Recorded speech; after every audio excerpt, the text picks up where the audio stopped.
नमस्कार साथियों, आप सभी का स्वागत है। आज इस क्लास में हम चर्चा करेंगे यूपी जीआईसी यानी गवर्नमेंट इंटर कॉलेज के अंदर वैकेंसी निकली है, जिसके फॉर्म अभी प्रारंभ हो चुके हैं।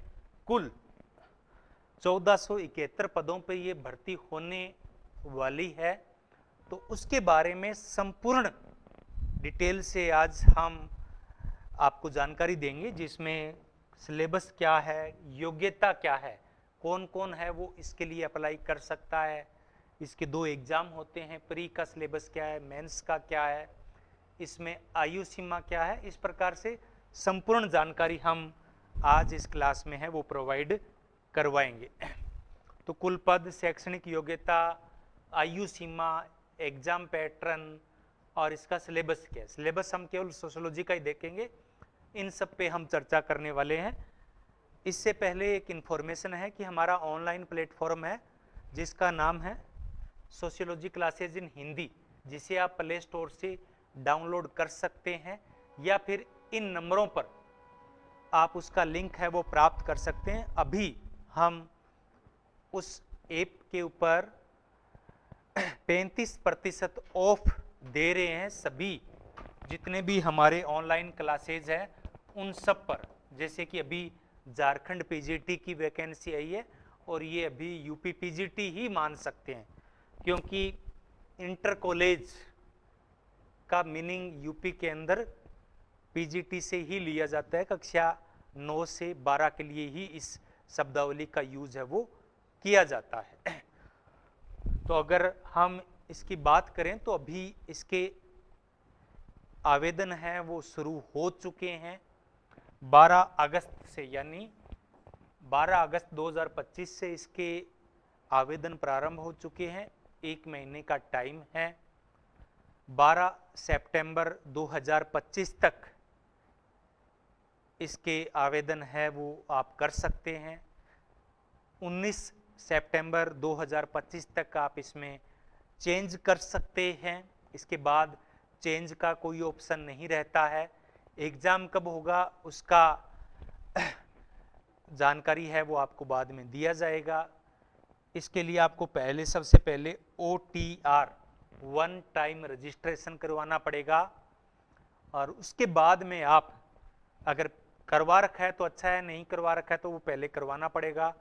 जो यूपीपीएससी की पुरानी साइट है उस पर जाकर, और उसके बाद में इसके ऑनलाइन आवेदन आपको करना पड़ेगा। uppc.up.nic.in ये इसकी वेबसाइट है, जहां पर जाकर इस पर आप आवेदन कर सकते हैं। बात करें कि कुल पद कितने हैं, पोस्ट कितनी है, तो अलग अलग सब्जेक्ट के लिए अलग अलग है। तो यहाँ पे मैं मुख्य रूप से समाजशास्त्र की बात करूँगा, तो इसमें मेल और फीमेल कैटेगरी के लिए अलग अलग हैं।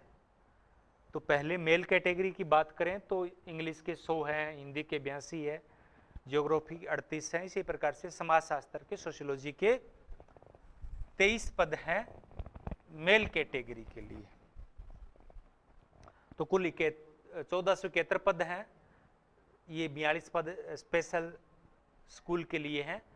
इनमें 777 है वो मेल है और 694 है वो फीमेल के लिए। अगर हम फीमेल की बात करें तो उसके लिए सोशियोलॉजी में ज़्यादा पद हैं, मेल की बजाय सोशियोलॉजी में फीमेल को ज़्यादा पोस्ट है वो दी गई है।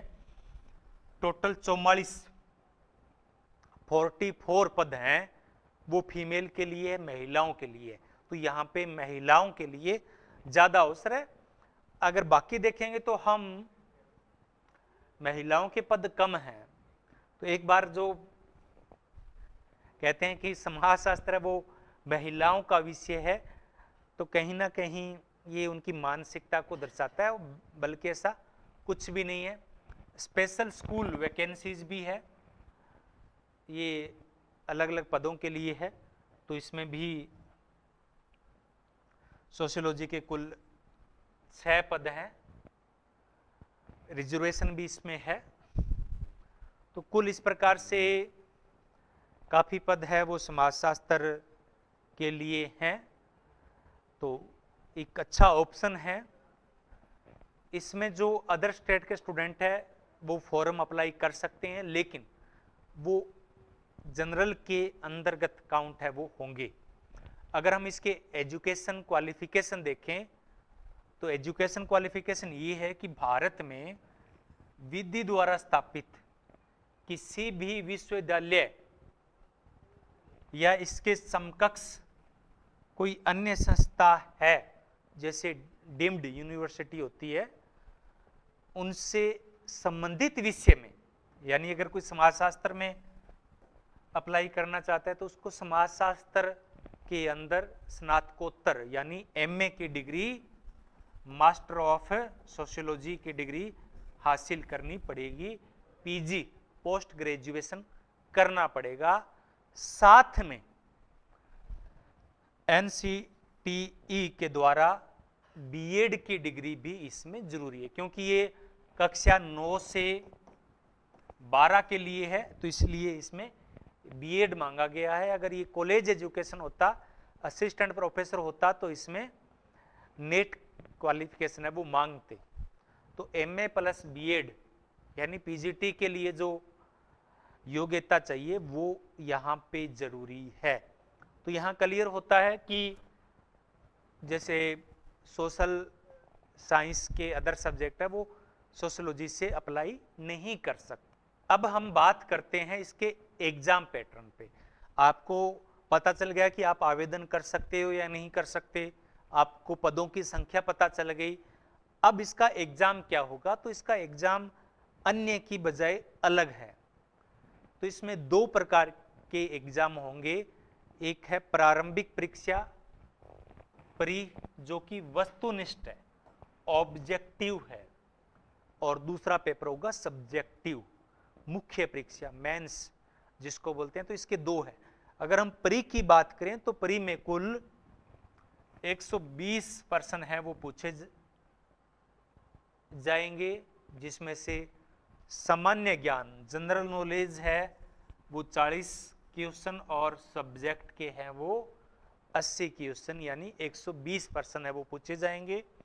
प्रत्येक प्रश्न है वो 2.5 नंबर का है। कुल अंक होंगे 300। 2 घंटे की ये परीक्षा होगी, जिसमें आपको 40% स्कोर करना जरूरी है।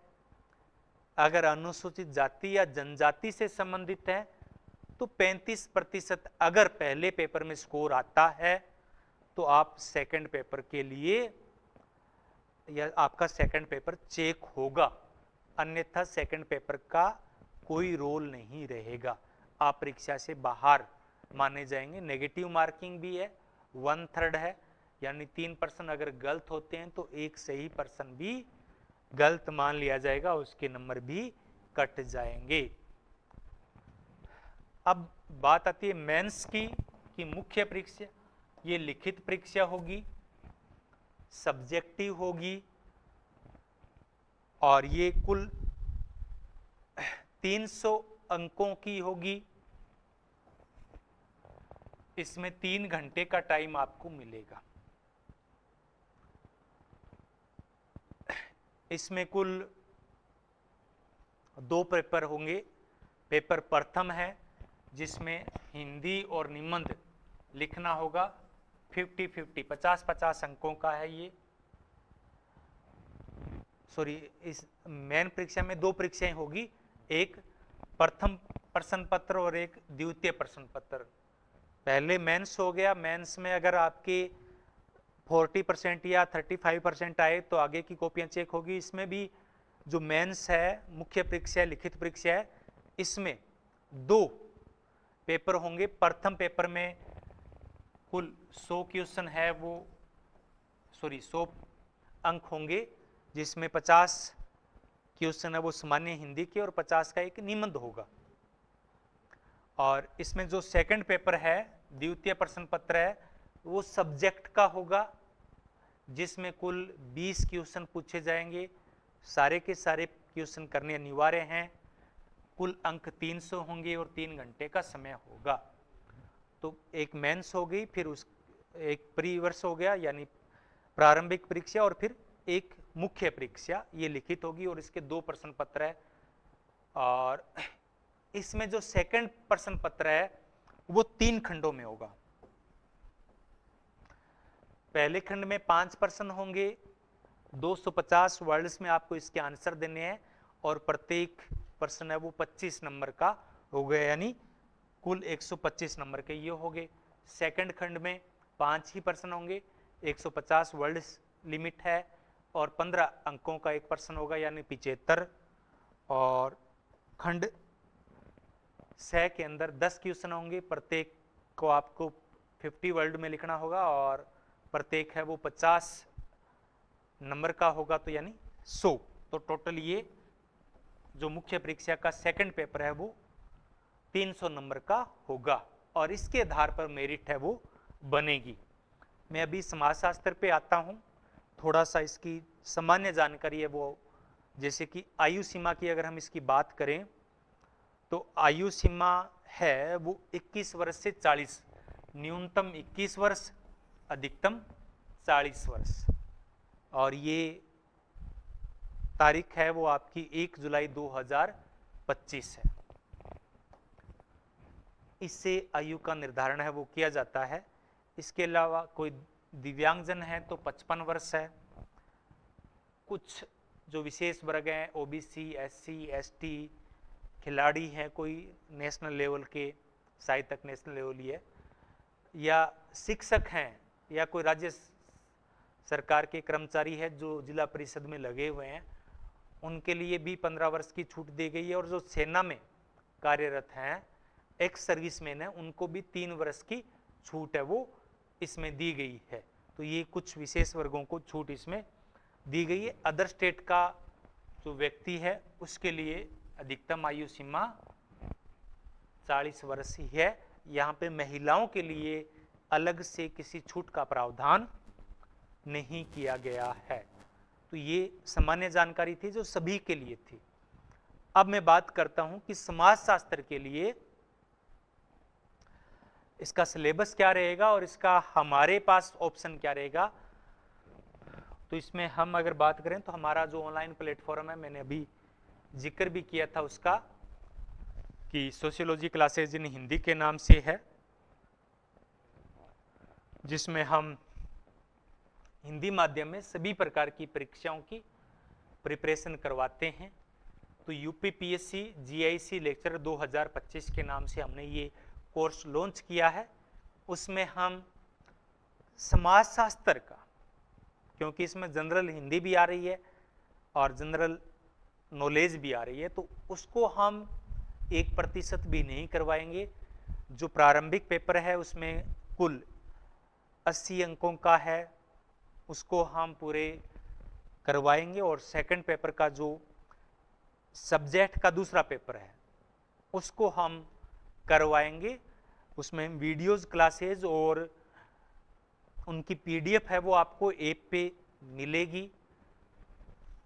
कोशिश रहेगी कि इनके मॉक टेस्ट भी हो, तो प्री है उसके मॉक टेस्ट तो हम करवा ही रहे हैं। मेंस के कुछ मॉक टेस्ट करवाने की हमारी कोशिश रहेगी, क्योंकि इसका पैटर्न है वो थोड़ा सा अलग है जो सामान्य तौर पे नहीं आता है। अब एक नज़र हम इसके सिलेबस पे है वो डाल लेते हैं।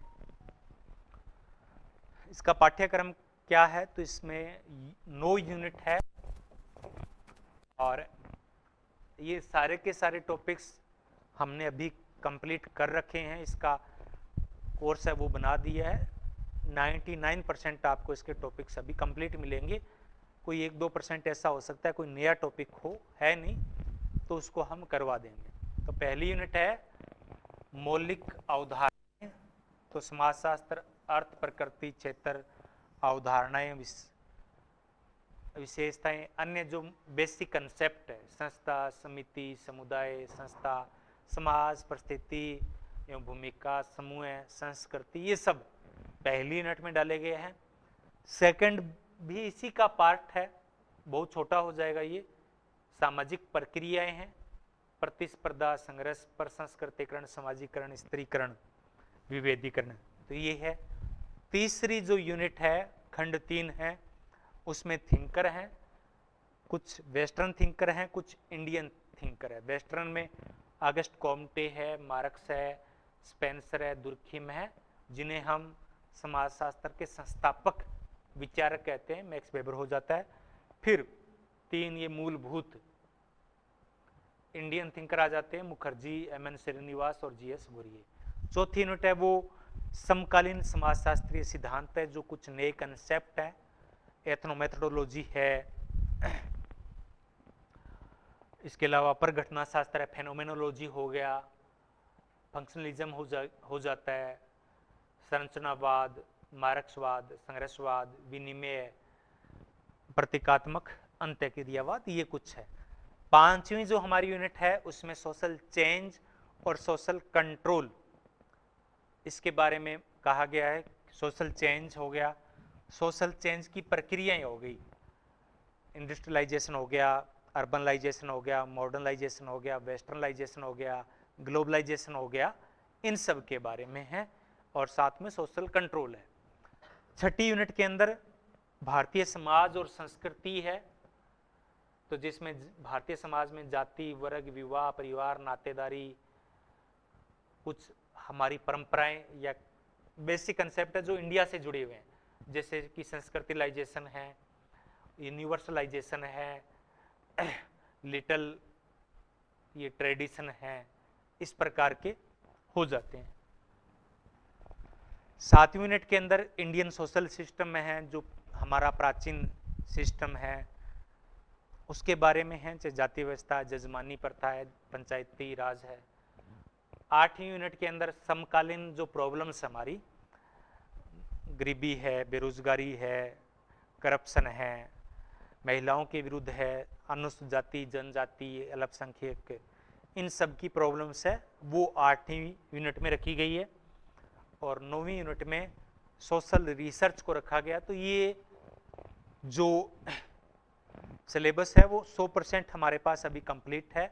और अभी भी जो +2 लेवल की अगर हम एग्जाम की बात करें तो आज तक पिछले 3 सालों में जितने भी एग्जाम हुए हैं 90% वही आ रहा है जो हमने करवाया है।